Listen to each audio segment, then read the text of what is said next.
Good morning, dear students. How are you all? Hope you all are doing well.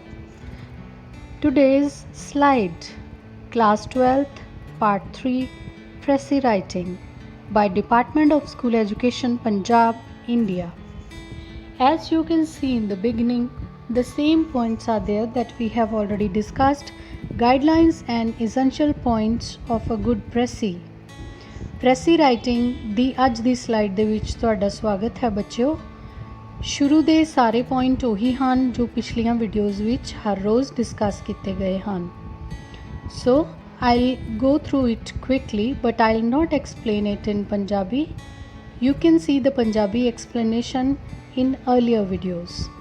First, read the passage carefully, then underline or highlight the main points or the central idea of the passage. Next is compress the ideas in a brief form while retaining the important details. Then identify the central idea. Then we are to prepare a rough draft and it should be in your own words. Give a second reading to ensure that you don't miss any important point. Avoid any explanations, examples, quotations and abbreviations that we have discussed yesterday also.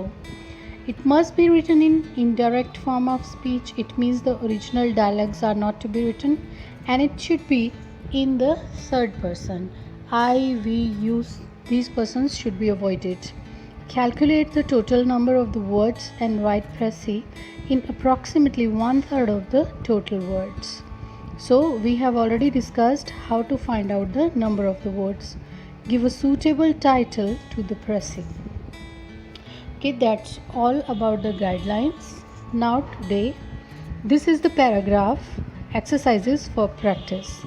Make a pressy of the following passage and give it a suitable title. ਸੋ ਬੱਚਿਓ ਅਸੀਂ ਕੱਲ੍ਹ ਵੀ ਇਹ ਗੱਲ ਕੀਤੀ ਸੀ ਕਿ ਪ੍ਰੈਸੀ ਨੂੰ ਪੜ੍ਹ ਕੇ ਉਸ ਦਾ ਸਿਰਲੇਖ ਦੇਣਾ ਬਹੁਤ ਜ਼ਰੂਰੀ ਹੁੰਦਾ ਹੈ। ਸੋ ਦੇਖਦੇ ਹਾਂ ਅੱਜ ਕਿਹੜਾ ਪੈਰਾਗ੍ਰਾਫ ਮਿਲਿਆ ਹੈ। One of the chief AIIMS of education is to build the moral character of the individuals and to teach them to live in a society in a spirit of cooperation and brotherhood. ਸੋ ਸਾਡੀ ਸਿੱਖਿਆ ਦਾ ਸਭ ਤੋਂ ਵੱਡਾ ਉਦੇਸ਼ ਕੀ ਹੈ ਕਿ ਸਾਡੇ ਅੰਦਰ ਕਿਸੇ ਵੀ ਵਿਅਕਤੀ ਦੇ ਅੰਦਰ ਜੋ ਉਸ ਦਾ ਚਰਿੱਤਰ ਹੈ ਉਸ ਦਾ ਨਿਰਮਾਣ ਕੀਤਾ ਜਾਵੇ ਅਤੇ ਸਾਨੂੰ ਇਹ ਸਮਝਾਇਆ ਜਾਵੇ ਕਿ ਸਮਾਜ ਦੇ ਵਿੱਚ ਜਦੋਂ ਅਸੀਂ ਰਹਿੰਦੇ ਹਾਂ ਤਾਂ ਅਸੀਂ ਕੋਆਪਰੇਸ਼ਨ ਮਤਲਬ ਇੱਕ ਦੂਸਰੇ ਦਾ ਸਹਿਯੋਗ ਕਿਵੇਂ ਕਰਨਾ ਐਂਡ ਬ੍ਰਦਰਹੁੱਡ ਭਾਈਚਾਰੇ ਨਾਲ ਕਿਵੇਂ ਰਹਿਣਾ ਹੈ। Sports are a great help towards this goal of moral development. ਇਸ ਦੇ ਵਿੱਚ ਜੋ ਖੇਡਾਂ ਹਨ ਸਪੋਰਟਸ ਹਨ ਉਹ ਸਾਡੀ ਮਦਦ ਕਰ ਸਕਦੀਆਂ ਹਨ। Every game is played according to a certain rules which are recognized by all. ਹਰ ਖੇਡ ਖੇਡਣ ਲੱਗੇ ਕੋਈ ਨਾ ਕੋਈ ਰੂਲਸ ਹੁੰਦੇ ਹਨ, ਕੋਈ ਨਾ ਕੋਈ ਨਿਯਮ ਹੁੰਦੇ ਹਨ ਜਿਨ੍ਹਾਂ ਦਾ ਪਾਲਣ ਅਸੀਂ ਕਰਨਾ ਹੁੰਦਾ ਹੈ। Any departure from these rules means foul play. ਅਗਰ ਅਸੀਂ ਇਹਨਾਂ ਨਿਯਮਾਂ ਨੂੰ ਨਹੀਂ ਮੰਨਦੇ ਹਾਂ ਤਾਂ ਅਸੀਂ ਸਹੀ ਖੇਡ ਨਹੀਂ ਖੇਡ ਰਹੇ। The decision of the referee is final. Referee ਦਾ ਜੋ ਫੈਸਲਾ ਹੁੰਦਾ ਹੈ ਉਹੀ ਹਮੇਸ਼ਾ ਆਖਰੀ ਫੈਸਲਾ ਹੁੰਦਾ ਹੈ। So games help to develop in players the habit of fair play, sportsmanship, honesty, team spirit, punctuality, obedience and leadership.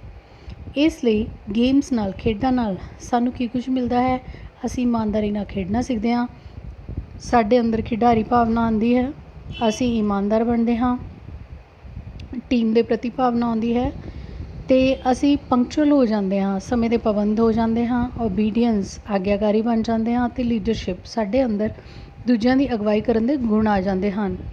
These qualities go a long way in making individual self discipline. ਇਹਨਾਂ ਸਾਰੇ ਗੁਣਾਂ ਨਾਲ ਹੀ ਕੋਈ ਵੀ ਵਿਅਕਤੀ ਹੈ ਜਿਹੜਾ ਉਹ ਸਵੈ ਅਨੁਸ਼ਾਸਿਤ ਬਣਦਾ ਹੈ। These habits learned on the playground then extend to the wider sphere of life. ਫਿਰ ਇਹ ਆਦਤਾਂ ਪਲੇਗਰਾਊਂਡ ਤੋਂ ਸਾਡੀ ਜ਼ਿੰਦਗੀ ਦੇ ਵਿੱਚ ਵੀ ਆ ਜਾਂਦੀਆਂ ਹਨ। Fair play is a noble quality when practiced in political and social dealings. ਸੋ ਇਮਾਨਦਾਰੀ ਇੱਕ ਅਜਿਹੀ ਨੇਕ ਨੀਤੀ ਹੈ ਜੇ ਅਸੀਂ ਇਸ ਨੂੰ ਰਾਜਨੀਤੀ ਜਾਂ ਸਮਾਜ ਦੇ ਵਿੱਚ ਲਿਆਉਂਦੇ ਹਾਂ ਤਾਂ ਇਹ ਬਹੁਤ ਹੀ ਵਧੀਆ ਕੰਮ ਕਰਦੀ ਹੈ। Spirit of the sportsmanship teaches one to play game for the sake of playing and accepting defeat with a smile. ਸੋ ਜਦੋਂ ਅਸੀਂ ਸਪੋਰਟਸਮੈਨ ਸਪਿਰਿਟ ਖਿਡਾਰੀ ਪੁਣੇ ਦੀ ਭਾਵਨਾ ਨਾਲ ਵਧੀਆ ਖੇਡ ਖੇਡਦੇ ਹਾਂ ਤਾਂ ਅਸੀਂ ਸਿਰਫ ਖੇਡਣ ਲਈ ਨਹੀਂ ਖੇਡ ਰਹੇ, ਬਲਕਿ ਅਸੀਂ ਹਾਰ ਨੂੰ ਵੀ ਮੁਸਕਰਾ ਕੇ ਸਵੀਕਾਰ ਕਰਨ ਦੇ ਕਾਬਿਲ ਬਣ ਜਾਂਦੇ ਹਾਂ। It is not important whether you win or lose. What is important is how you play it. ਸੋ ਜਿੱਤਣਾ ਤੇ ਹਾਰਨਾ ਮਹੱਤਵਪੂਰਨ ਨਹੀਂ ਹੈ, ਮਹੱਤਵਪੂਰਨ ਇਹ ਹੈ ਕਿ ਤੁਸੀਂ ਕਿਵੇਂ ਖੇਡਦੇ ਹੋ। All these are 163 words and we have to reduce it into 1/3. ਸੋ ਬੱਚੇ ਇਸ ਪੈਰੇ ਨੂੰ ਅਸੀਂ ਤਿਗਣਾ ਛੋਟਾ ਕਰਨਾ ਹੈ ਔਰ ਇਸ ਦਾ ਸਿਰਲੇਖ ਦੇ ਦੇਣਾ ਹੈ। ਸੋ ਤੁਸੀਂ ਪੈਰਾਗ੍ਰਾਫ ਦੇ ਵਿੱਚ ਇੰਪੋਰਟੈਂਟ ਜੋ ਗੱਲਾਂ ਨੇ ਉਹਨਾਂ ਦੇ ਉੱਤੇ ਧਿਆਨ ਦੇਣਾ ਹੈ। ਇੱਕ ਪੈਨਸਲ ਲੈ ਕੇ ਪੇਪਰ ਦੇ ਵਿੱਚ ਉਸ ਨੂੰ ਮਾਰਕ ਕਰ ਲੈਣਾ ਹੈ। ਇਸ 'ਚ ਸਾਨੂੰ ਇਹ ਦੱਸਿਆ ਜਾ ਰਿਹਾ ਕਿ ਸਿੱਖਿਆ ਦਾ ਉਦੇਸ਼ ਕੀ ਹੈ। ਫਿਰ ਸਾਨੂੰ ਖੇਡਾਂ ਦੇ ਬਾਰੇ ਦੱਸਿਆ ਜਾ ਰਿਹਾ ਕਿ ਖੇਡਾਂ ਕੀ ਕਰਦੀਆਂ ਹਨ, ਕਿਵੇਂ ਚਰਿੱਤਰ ਨਿਰਮਾਣ 'ਚ ਮਦਦ ਕਰਦੀਆਂ ਹਨ। ਔਰ ਫਿਰ ਸਾਨੂੰ ਇਹ ਦੱਸਿਆ ਜਾ ਰਿਹਾ ਕਿ ਜੇ ਇਹ ਗੁਣ ਸਾਡੇ ਅੰਦਰ ਆ ਜਾਂਦੇ ਹਨ ਤਾਂ ਤੁਹਾਨੂੰ ਕੀ ਫਾਇਦੇ ਮਿਲਦੇ ਹਨ। ਸੋ ਇਹ ਸਾਰੇ ਪੱਖ ਅਸੀਂ ਵਿਚਾਰ ਕੇ ਇਸ ਪੈਰੇ ਦੀ ਪ੍ਰੈਸੀ ਤਿਆਰ ਕੀਤੀ and the title is sports and moral, ਕਿਉਂਕਿ ਦੋ ਗੱਲਾਂ ਹੋਈਆਂ ਨੇ, ਖੇਡਾਂ ਦੀਆਂ ਵੀ ਗੱਲਾਂ ਹੋਈਆਂ ਨੇ ਔਰ ਚੰਗੇ ਗੁਣਾਂ ਦੀਆਂ ਵੀ ਗੱਲਾਂ ਹੋਈਆਂ ਨੇ। So sports and moral development title ਸਾਡਾ ਸਿਰਲੇਖ ਕੀ ਬਣ ਗਿਆ, ਖੇਡਾਂ ਅਤੇ ਨੈਤਿਕ ਵਿਕਾਸ। ਸੋ ਹੁਣ ਅਸੀਂ ਸਭ ਤੋਂ ਪਹਿਲੀ ਗੱਲ ਇਹ ਕਹਾਂਗੇ ਕਿ ਸਾਡੀ ਇਹ ਐਜੂਕੇਸ਼ਨ ਦਾ ਏਮ ਕੀ ਹੈ। The main aim of education is to build moral character and enable individuals to live in a spirit of brotherhood. So ਕਿਉਂਕਿ ਇਹ ਉਦੇਸ਼ ਹੈ, ਇਸ ਦੀ ਲਾਈਟ ਦੇ ਵਿੱਚ ਹੀ ਸਾਰਾ ਪੈਰਾ ਚੱਲਦਾ ਹੈ। ਸੋ ਫਸਟ ਪਾਰਟ ਆ ਗਿਆ ਪੈਰਾਗ੍ਰਾਫ ਦਾ। Then we will correlate it with the sports help in moral development. So ਇੱਥੋਂ ਅਸੀਂ ਬਾਕੀ ਸਾਰੀਆਂ ਉਦਾਹਰਨਾਂ ਕੱਟਦੇ ਹੋਏ ਇੰਨਾ ਹੀ ਕਹਾਂਗੇ ਕਿ ਖੇਡਾਂ ਨਾਲ ਨੈਤਿਕ ਵਿਕਾਸ ਹੁੰਦਾ ਹੈ। Then we'll tell about games help players in having spirit of fair play। ਤਾਂ ਜਿੰਨੇ ਵੀ ਵਿਸਤਾਰ ਨਾਲ ਸਮਝਾ ਕੇ ਸਾਨੂੰ ਪਹੁੰਚਾਇਆ ਗਿਆ ਸੀ, ਇਸ ਇੱਕ ਸਥਾਨ 'ਤੇ ਪਹੁੰਚਾਇਆ ਗਿਆ ਸੀ ਕਿ ਖੇਡਾਂ ਨਾਲ ਸਾਨੂੰ ਬਿਲਕੁਲ ਇਮਾਨਦਾਰੀ ਨਾਲ ਚੱਲਣ ਦਾ ਹੁਨਰ ਆ ਜਾਂਦਾ ਹੈ। ਫਿਰ ਅਸੀਂ ਦੱਸਾਂਗੇ ਕਿ ਇਹ ਹੁਨਰ ਦਾ ਫਾਇਦਾ ਕੀ ਹੁੰਦਾ ਹੈ। Qualities learned on the playground extend to the wider sphere of life. True sportsman play without caring for victory or defeat. ਇਸ ਲਈ ਅਸੀਂ ਇਹ ਦੱਸਾਂਗੇ ਕਿ ਜਦੋਂ ਅਸੀਂ ਇੱਕ ਵਾਰ ਇਮਾਨਦਾਰ ਬਣ ਜਾਂਦੇ ਹਾਂ, ਫਿਰ ਅਸਲੀ ਜ਼ਿੰਦਗੀ 'ਚ ਵੀ ਇਹ ਗੁਣ ਆ ਜਾਂਦੇ ਹਨ। ਫਿਰ ਅਸੀਂ ਜਿੱਤ ਹਾਰ ਦੀ ਚਿੰਤਾ ਕੀਤੇ ਬਿਨਾਂ ਵਧੀਆ ਖੇਡ ਖੇਡਣਾ ਸਿੱਖ ਜਾਂਦੇ ਹਨ, ਮਤਲਬ ਵਧੀਆ ਤਰੀਕੇ ਨਾਲ ਕੰਮ ਕਰਨਾ ਸਿੱਖ ਜਾਂਦੇ ਹਾਂ। So this was the paragraph for practice. Now we have another paragraph। Make a précis of the following passage and give it a suitable title। ਬਿਲਕੁਲ ਉਵੇਂ ਹੀ ਜਿਵੇਂ ਅਸੀਂ ਕੱਲ੍ਹ ਵੀ ਪੈਰਾਗ੍ਰਾਫ ਕੀਤਾ ਸੀ ਅਤੇ ਹੁਣ ਵੀ ਕੀਤਾ, ਉਸ ਤਰ੍ਹਾਂ ਹੀ ਇਸ ਨੂੰ ਕਰਨਾ ਹੈ। Now you should identify. ਮੈਂ ਜਦੋਂ ਪੈਰਾਗ੍ਰਾਫ ਪੜ੍ਹਾਂਗੀ, ਐਕਸਪਲੇਨ ਕਰਾਂਗੀ, ਤੁਸੀਂ ਸਮਝਣਾ ਹੈ ਕਿ ਇਸ ਦਾ ਟਾਈਟਲ ਕੀ ਹੋ ਸਕਦਾ ਹੈ। Beauty is a wonderful creation of God. ਸੁੰਦਰਤਾ ਪਰਮਾਤਮਾ ਦੀ ਬਣਾਈ ਹੋਈ ਇੱਕ ਬੜੀ ਅਦਭੁਤ ਸ਼ੈ ਹੈ। It tempts man more quickly than even wealth. ਸੁੰਦਰਤਾ ਧਨ ਤੋਂ ਵੀ ਜ਼ਿਆਦਾ ਇਨਸਾਨ ਨੂੰ ਆਪਣੇ ਵੱਲ ਖਿੱਚਦੀ ਹੈ। But for beauty this world would have been a dull place. ਤਾਂ ਅਗਰ ਬਿਊਟੀ ਨਾ ਹੁੰਦੀ, ਅਗਰ ਸੁੰਦਰਤਾ ਨਾ ਹੁੰਦੀ ਤਾਂ ਇਹ ਪੂਰੀ ਦੁਨੀਆ ਨੀਰਸ ਹੋ ਜਾਂਦੀ। Human beauty and natural beauty are equally attractive. ਇਨਸਾਨ ਦੀ ਸੁੰਦਰਤਾ ਅਤੇ ਕੁਦਰਤ ਦੀ ਸੁੰਦਰਤਾ ਇੱਕੋ ਜਿਹੀਆਂ ਹੀ ਆਕਰਸ਼ਿਤ ਕਰਨ ਵਾਲੀਆਂ ਹੁੰਦੀਆਂ ਹਨ। Unfortunately beauty is subject to decay and death. ਲੇਕਿਨ ਤੁਹਾਨੂੰ ਸਭ ਨੂੰ ਪਤਾ ਹੈ ਕਿ ਸੁੰਦਰਤਾ ਸਮੇਂ ਦੇ ਨਾਲ ਨਾਲ ਨਸ਼ਟ ਹੁੰਦੀ ਜਾਂਦੀ ਹੈ, ਡਿਕੇ ਹੁੰਦੀ ਜਾਂਦੀ ਹੈ ਅਤੇ ਅੰਤ ਵਿੱਚ ਖਤਮ ਹੋ ਜਾਂਦੀ ਹੈ, ਡੈਥ ਹੋ ਜਾਂਦੀ ਇਸ ਦੀ। Whatever is beautiful today will perish tomorrow. ਅੱਜ ਜੋ ਵੀ ਸੁੰਦਰ ਹੈ ਕੱਲ੍ਹ ਉਹ ਖਰਾਬ ਹੋ ਹੀ ਜਾਏਗਾ। Time reaps the rich harvest of beauty.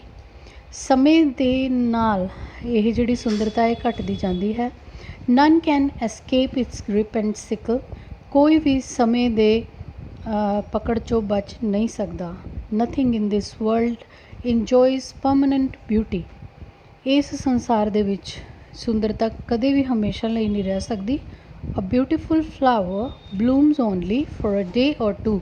ਇੱਕ ਸੁੰਦਰ ਫੁੱਲ ਵੀ 1 ਜਾਂ 2 ਦਿਨ ਲਈ ਹੀ ਖਿੜਦਾ ਹੈ। ਅ ਬਿਊਟੀਫੁਲ ਵੂਮਨ ਕਾਨ ਰਿਟੇਨ ਹਰ ਬਿਊਟੀ ਫॉर ਲੌਂਗ। ਸੁੰਦਰ ਔਰਤ ਵੀ ਆਪਣੀ ਸੁੰਦਰਤਾ ਨੂੰ ਹਮੇਸ਼ਾ ਨਹੀਂ ਬਚਾ ਕੇ ਰੱਖ ਸਕਦੀ। Beauty departs with the period of youth. ਜਵਾਨੀ ਖਤਮ ਹੁੰਦੇ ਹੀ ਸੁੰਦਰਤਾ ਖਤਮ ਹੁੰਦੀ ਹੈ। However, it is only physical beauty which is short-lived. ਇਸ ਲਈ ਇਹ ਸਿਰਫ ਸਰੀਰਕ ਸੁੰਦਰਤਾ ਹੁੰਦੀ ਹੈ ਜਿਹੜੀ ਕਿ ਥੋੜ੍ਹੇ ਸਮੇਂ ਲਈ ਹੁੰਦੀ ਹੈ, ਪਰ ਜਦੋਂ ਸਾਡੇ ਚੰਗੇ ਗੁਣਾਂ ਦੀ ਸੁੰਦਰਤਾ ਹੋਵੇ ਉਹ ਹਮੇਸ਼ਾ ਹੀ ਰਹਿੰਦੀ ਹੈ। Beauty departs with the period of youth. ਸੁੰਦਰਤਾ ਨੌਜਵਾਨ ਉਮਰ ਦੇ ਨਾਲ ਖਤਮ ਹੁੰਦੀ ਹੈ, ਲੇਕਿਨ ਮਨ ਦੀ ਸੁੰਦਰਤਾ ਨਹੀਂ। It is only physical beauty which is short lived. This beauty is skin deep. ਜਿਹੜੀ ਚਮੜੀ ਦੀ ਸੁੰਦਰਤਾ ਹੈ ਉਹੀ ਖਤਮ ਹੁੰਦੀ ਹੈ, but there is beauty of character also. ਪਰ ਚੰਗੇ ਕਿਰਦਾਰ ਦੀ ਸੁੰਦਰਤਾ ਜਿਹੜੀ ਹੈ ਉਹ ਕਦੇ ਵੀ ਖਤਮ ਨਹੀਂ ਹੁੰਦੀ। ਇਟ ਲੈਂਡਸ ਮੈਨ ਇਮੋਰਟੈਲਿਟੀ। ਇਹ ਮਨੁੱਖਾਂ ਨੂੰ ਅਮਰ ਕਰ ਦਿੰਦੀ ਹੈ। Therefore, man should not run after physical beauty। ਇਸ ਲਈ ਸਾਨੂੰ ਕਦੇ ਵੀ ਬਾਹਰੀ ਸੁੰਦਰਤਾ ਪਿੱਛੇ ਨਹੀਂ ਭੱਜਣਾ ਚਾਹੀਦਾ। He should create in him the beauty of thought and action। ਇਸ ਲਈ ਜੇ ਤੁਸੀਂ ਚਾਹੁੰਦੇ ਹੋ ਕਿ ਤੁਹਾਡੀ ਸੁੰਦਰਤਾ ਕਦੇ ਖਤਮ ਨਾ ਹੋਵੇ ਤਾਂ ਇਹ ਸੁੰਦਰਤਾ ਤੁਹਾਡੇ ਵਿਚਾਰਾਂ ਦੀ ਅਤੇ ਤੁਹਾਡੇ ਕਰਮਾਂ ਦੀ ਹੋਣੀ ਚਾਹੀਦੀ ਹੈ। Only this beauty has a permanent value. ਸਿਰਫ ਇਹੀ ਇੱਕ ਸੁੰਦਰਤਾ ਹੈ ਜੋ ਹਮੇਸ਼ਾ ਲਈ ਸਾਡੇ ਨਾਲ ਰਹਿੰਦੀ ਹੈ। Dear students, these are 148 words। So ਇਹ ਸ਼ਬਦ ਕਿੰਨੇ ਹਨ? 148। Now tell me, have you understood the theme of the paragraph? किस एक चीज़ बारे ये पैराग्राफ गल कर रहे हैं? Yes, the title is the value of beauty of character। सो ਅਸੀਂ ਇਕੱਲੀ ਸੁੰਦਰਤਾ ਦੀ ਗੱਲ ਨਹੀਂ ਕਰ ਰਹੇ ਬਲਕਿ ਚਰਿੱਤਰ ਦੀ ਸੁੰਦਰਤਾ ਦੀ ਗੱਲ ਕਰ ਰਹੇ ਹਾਂ। ਸੋ ਉਸ ਦਾ ਮੁੱਲ ਕੀ ਹੈ ਉਸ ਦੇ ਬਾਰੇ ਇਹ ਗੱਲ ਕੀਤੀ ਜਾ ਰਹੀ ਹੈ। Then we can sum up the important point. ਸਭ ਤੋਂ ਪਹਿਲੀ ਗੱਲ ਅਸੀਂ ਇਹ ਸ਼ੁਰੂ ਕਰ ਦਾਂਗੇ ਕਿ ਪਰਮਾਤਮਾ ਨੇ ਜੋ ਬਣਾਈ ਹੈ ਬਿਊਟੀ ਇਹ ਬਹੁਤ ਹੀ ਅਦਭੁਤ ਸ਼ੈ ਹੈ। Beauty is remarkable creation of God. ਦੂਸਰਾ, it is more tempting than wealth. ਦੌਲਤ ਤੋਂ ਜ਼ਿਆਦਾ ਇਸ ਨੂੰ ਸਮਝਿਆ ਗਿਆ ਹੈ। ਲੇਕਿਨ ਫਿਰ ਅਸੀਂ ਕੀ ਗੱਲ ਕਰਾਂਗੇ? A world without beauty would be dull and uninteresting. ਜੇ ਦੁਨੀਆ 'ਚ ਸੁੰਦਰਤਾ ਹੀ ਨਾ ਹੁੰਦੀ, ਕੁਦਰਤ ਨਾ ਹੁੰਦੀ, ਦਰਖਤ ਨਾ ਹੁੰਦੇ, ਵਧੀਆ ਮਨੁੱਖ, ਸੋਹਣੇ ਮਨੁੱਖ ਨਾ ਹੁੰਦੇ, ਸੋਹਣੇ ਜੀਵ ਜੰਤੂ ਨਾ ਹੁੰਦੇ, ਤਾਂ ਇਹ ਦੁਨੀਆ ਜਿੰਨੀ ਜਿਹੜੀ ਹੈ ਉਹ ਬਿਲਕੁਲ ਹੀ ਨੀਰਸ ਹੋ ਜਾਂਦੀ, ਕੋਈ ਦਿਲਚਸਪੀ ਨਾ ਹੁੰਦੀ ਇਸ 'ਚ। ਫਿਰ ਅਸੀਂ ਗੱਲ ਕਰਾਂਗੇ ਜਦੋਂ ਅਸੀਂ ਇਨਸਾਨ ਦੀ ਅਤੇ ਕੁਦਰਤ ਦੀ ਸੁੰਦਰਤਾ ਨੂੰ ਮਿਲਾਇਆ ਸੀ। Both human and natural beauty are ravished by time. ਇਨਸਾਨ ਅਤੇ ਕੁਦਰਤੀ ਸੁੰਦਰਤਾ ਟਾਈਮ ਨਾਲ ਖਤਮ ਹੋਣ ਵਾਲੀਆਂ ਹਨ। Beauty of character has a lasting value. ਫਿਰ ਸਾਡਾ ਇੰਪੋਰਟੈਂਟ ਪੁਆਇੰਟ ਕੀ ਸੀ? ਲੇਕਿਨ ਚਰਿੱਤਰ ਦੀ ਸੁੰਦਰਤਾ ਵਕਤ ਨਾਲ ਖਤਮ ਨਹੀਂ ਹੁੰਦੀ। ਸੋ ਫਿਰ ਆਪਾਂ ਇਸ ਨੂੰ ਸਮ ਅਪ ਕਰ ਦਾਂਗੇ। Man should create in him beauty of thought and character. ਇਸ ਲਈ ਮਨੁੱਖ ਨੂੰ ਆਪਣੇ ਅੰਦਰ ਚੰਗੇ ਵਿਚਾਰਾਂ ਦੀ ਅਤੇ ਚੰਗੇ ਕਿਰਦਾਰ ਦੀ ਸੁੰਦਰਤਾ ਲੈ ਕੇ ਆਉਣੀ ਚਾਹੀਦੀ ਹੈ। I hope you have completely understood how to make a good précis, and if you make a good précis with suitable title you will score 5 out of 5। ਤਾਂ ਅਗਰ ਤੁਸੀਂ ਬੱਚੇ ਇੰਪੋਰਟੈਂਟ ਪੁਆਇੰਟ ਇਸ ਤਰੀਕੇ ਨਾਲ ਕੱਢ ਕੇ ਇੱਕ ਛੋਟੀ ਪ੍ਰੈਸੀ ਵਧੀਆ ਬਣਾ ਲੈਂਦੇ ਹੋ ਅਤੇ ਟਾਈਟਲ ਵੀ ਅੱਛਾ ਹੋਵੇ ਤਾਂ ਬੜੇ ਆਰਾਮ ਨਾਲ ਤੁਸੀਂ ਪੇਪਰ ਦੇ ਵਿੱਚ 5 ਚੋਂ 5 ਨੰਬਰ ਲੈ ਲਓਗੇ। Remember, a precis is clear, brief, unambiguous and distinct. ਜਿਵੇਂ ਕਿ ਕੱਲ੍ਹ ਦੱਸਿਆ ਸੀ ਕਿ ਪ੍ਰੈਸੀ ਹਮੇਸ਼ਾ ਸਪਸ਼ਟ ਹੋਣੀ ਚਾਹੀਦੀ ਹੈ, ਸ਼ਬਦ ਘੱਟ ਹੋਣੇ ਚਾਹੀਦੇ ਹਨ, ਦੋ ਅਰਥੀ ਸ਼ਬਦ ਨਹੀਂ ਹੋਣੇ ਚਾਹੀਦੇ ਅਤੇ ਬਿਲਕੁਲ ਸਟੀਕ ਗੱਲ ਸਮਝ ਆਉਣੀ ਚਾਹੀਦੀ ਹੈ।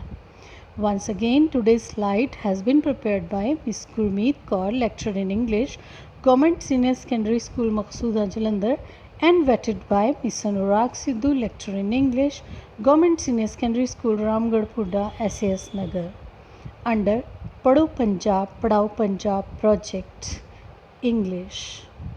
Dear students, I hope you liked today's slide and session। If so, please subscribe the channel and also hit the bell icon so that you may get every single video on time। Thank you. Have a very nice day.